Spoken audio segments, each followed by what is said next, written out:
Good evening, my friends. I want to begin tonight by asking you to do something unusual. I want you to think of a memory, something that happened years ago, something good, a moment of joy, of triumph, of genuine happiness, a day when something went beautifully right. Got it? Now notice something about how that memory feels. You're not hoping it happened. You're not trying to believe it was real. You're not reaching toward it or working to maintain it. It simply is, with its own quiet, unargued, completely effortless authority. It is done. It is behind you. It is simply and permanently true. Now hold that quality, that specific, unremarkable, utterly certain quality of something completed, and let me ask you something. What if you could bring that quality to your desire? Not visualize it in the future, not affirm it in the present, but remember it with the settled, certain, already done feeling of a cherished memory as something that has already occurred. What I'm going to teach you tonight is the deepest, most penetrating technique I have ever discovered for impressing the subconscious mind. It is so simple that the complicated mind tends to overlook it entirely. And it is so effective that once you genuinely practice it, you will wonder how you ever approached manifestation any other way. I call it the technique of the thankful past. Let me first show you the problem with how most people imagine. When you desire something wealth, health, love, a specific outcome, where in time do you place it? In the future, when I have the money, I'll feel secure. When I meet the right person, I'll be happy. When the business succeeds, I'll be grateful. When my body heals, I'll be at peace. You have been doing this your whole life. And it feels natural. Of course, desire points toward the future. That's where unfulfilled things live, in the not yet arrived. But here is what this habit is actually doing to you. Every time you project your desire into the future, you are confirming, in the most unambiguous possible language, that it is not here now. The future is the dimension of absence. And absence, placed into the fertile ground of your subconscious with the consistent, daily, faithful repetition of hoping and wanting and not yet grows more absence. The subconscious does not hear your desire. It hears your assumption. And your assumption, when you project toward the future, is, I do not have this. It is not real. It has not happened. I am waiting. And the law, which is precise and impersonal and absolutely reliable, delivers accordingly. More waiting, more not yet, more almost but not quite. This is the trap. And tonight I'm going to show you the way out of it, not by imagining differently in the future, but by remembering differently from the past. Here is the core understanding upon which everything else rests. Your subconscious mind does not think in future tense. It does not respond to I will be, or I am going to, or someday I shall. These are the grammatical structures of separation of someone who does not yet have, who is reaching toward something not yet real. The subconscious responds to what is declared as already fact. I am is powerful, it claims, present possession. But I was, I became, I received, I remember when is even more powerful, for a reason that is simple and profound. The past carries the seal of completion. When something is in the past, it is done. There is no doubt in it, no hoping, no waiting, no reaching. It simply and permanently is with the unargued certainty of all things that have already occurred. And here is the secret that changes everything. Your subconscious cannot distinguish between a memory of something that happened in linear time and a memory you have constructed in imagination. To the subconscious, which is the creative medium, the God in you, the power that produces your world, both are equally memories.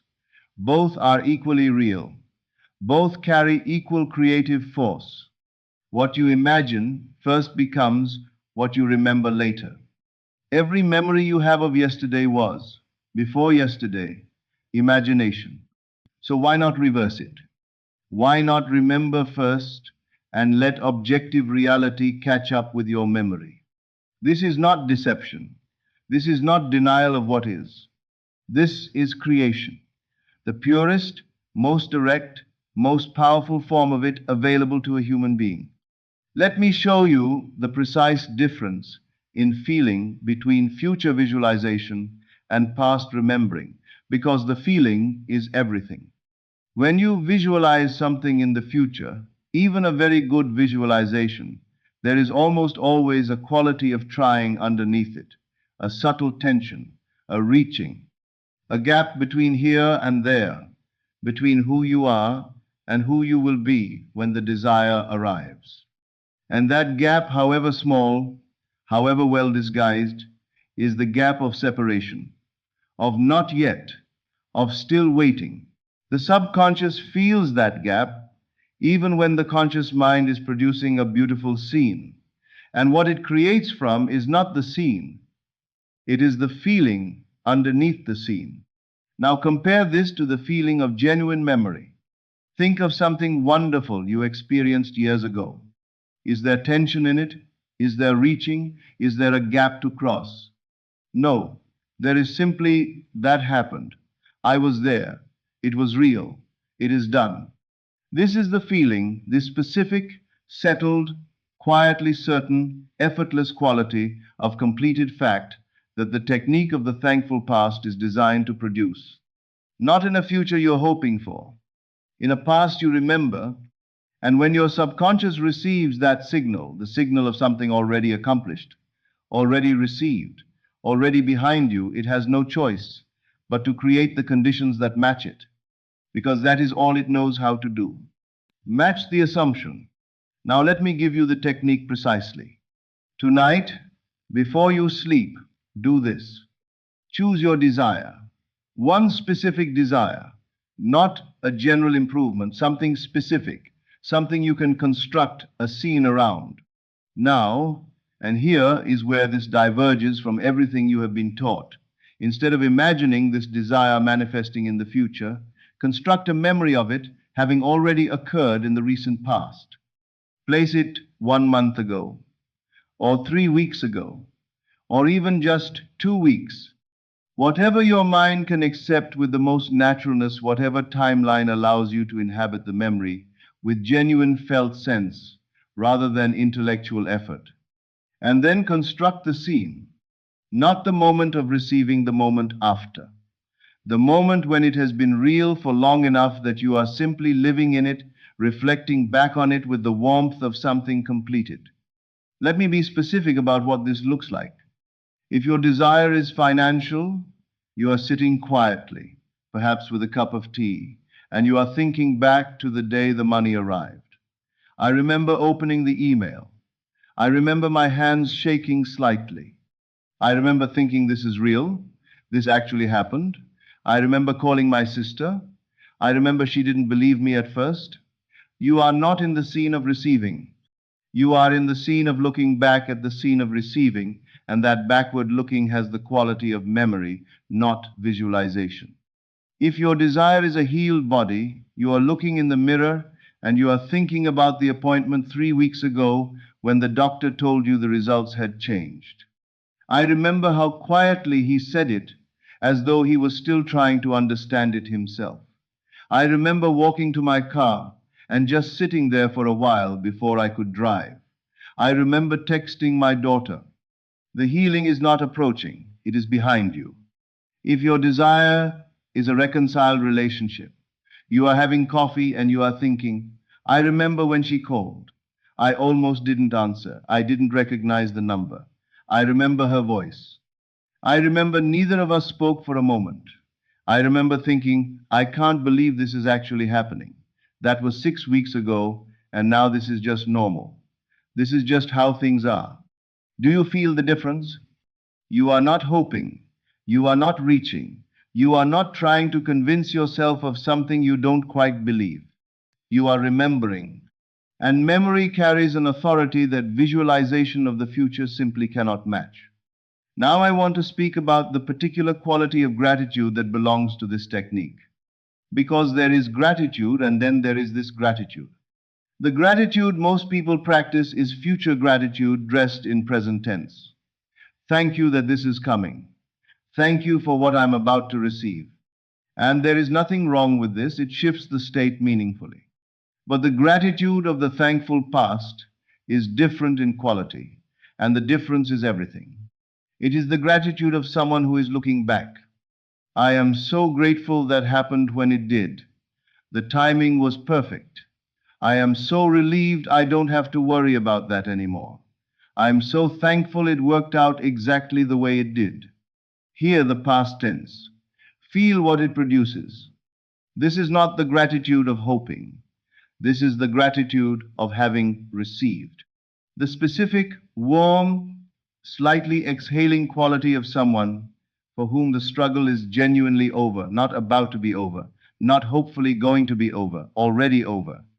That quality of feeling, the relief of completion, the warmth of looking back at something difficult that resolved, the particular piece of a problem that is now simply behind you, is one of the most powerful signals you can give your subconscious.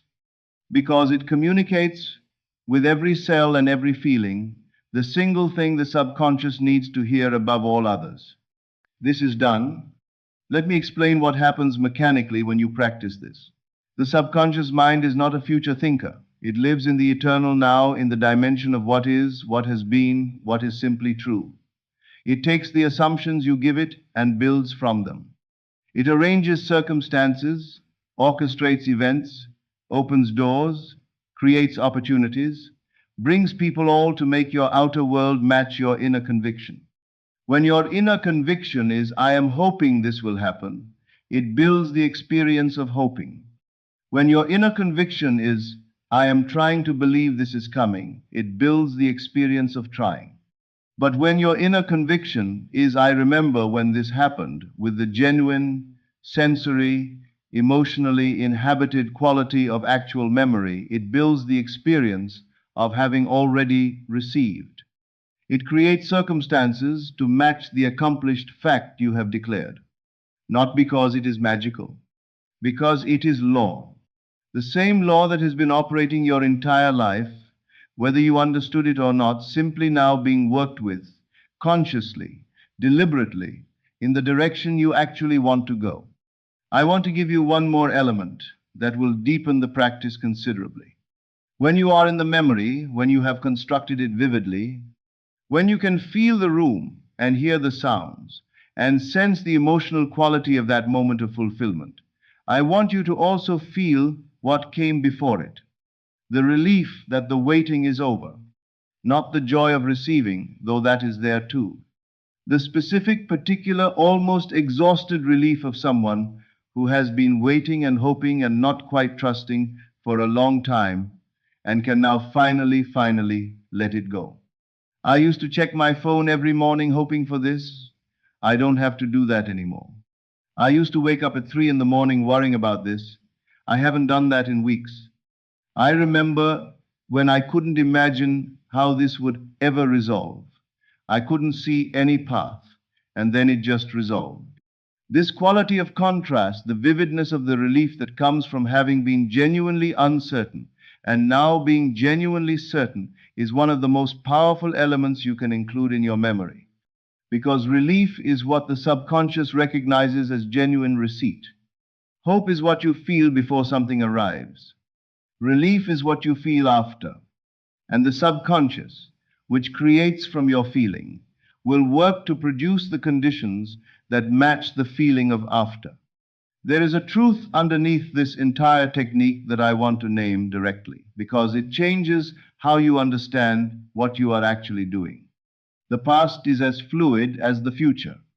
I know this seems impossible. We treat the past as fixed as the one thing in our experience that genuinely cannot be changed, because it is over, because it has solidified into fact.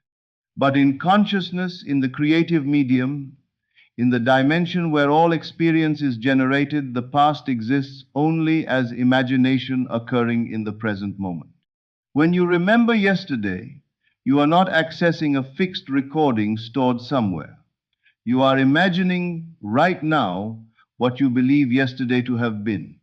And that imaginative act is occurring in the present, the only place where anything ever occurs. This means the past is no more fixed than the future. Both are imagination, both are consciousness, both are creative. And just as you can imagine a future differently, you can imagine a past differently. You can construct a memory of the day your desire was fulfilled, make it vivid, make it real, inhabit it fully, and your subconscious will receive this as a completed fact. And from that completed fact, it will build forward into the present, into the future, into your experienced reality. You are not creating forward from where you are. You are creating forward from a point in the past that you have established in consciousness, and the present, which lies between that imagined past and your current moment, fills in. This is not deception. This is the recognition that memory and imagination are the same faculty, one moving backward in time, one moving forward, and that this faculty, directed consciously, with genuine feeling, is the most powerful creative tool a human being possesses. So here is what I am asking you to do. Tonight, before you sleep, choose your desire. One thing. Make it specific. Close your eyes and travel backward. Go to a moment 1 month ago, 3 weeks ago, whatever feels natural when this desire had already been fulfilled. Not the moment of fulfillment itself. The quiet, ordinary, of course, this is my life moment after. Build the memory. What room were you in? What time of day? What were you wearing? What could you smell? What sounds were around you? Who did you call? What did you say? What did they say back? And most importantly, how did it feel to look back from that moment and realize the waiting was over? The hoping was finished? The struggle was behind you? Feel the relief. Feel the warmth. Feel the particular quiet gratitude of someone who is no longer waiting because they have already received. Stay in that memory until it feels not exciting, not hoped for, but natural, ordinary. Simply, yes, that happened. And then fall asleep inside that feeling. Not hoping, not reaching, not visualizing forward, remembering. You have been throwing your desires into a future that never comes. Tonight, place them in a past that is already done. Feel the relief of the struggle that is over. Feel the gratitude of the gift already given. Feel the warmth of looking back at the moment everything changed. And trust with the same quiet, unremarkable certainty with which you trust all your other memories that what you have remembered in imagination will become, in its own perfect time, what you remember in fact, because the memory you created will have created the experience. The past you imagined will have become the past you lived. And you will stand in quiet wonder, knowing that you discovered one of the simplest and most powerful secrets of creation. You don't have to wait for it to arrive. You only have to remember that it already has. Good evening. This is Neville Lectures. I'll see you again in the next video.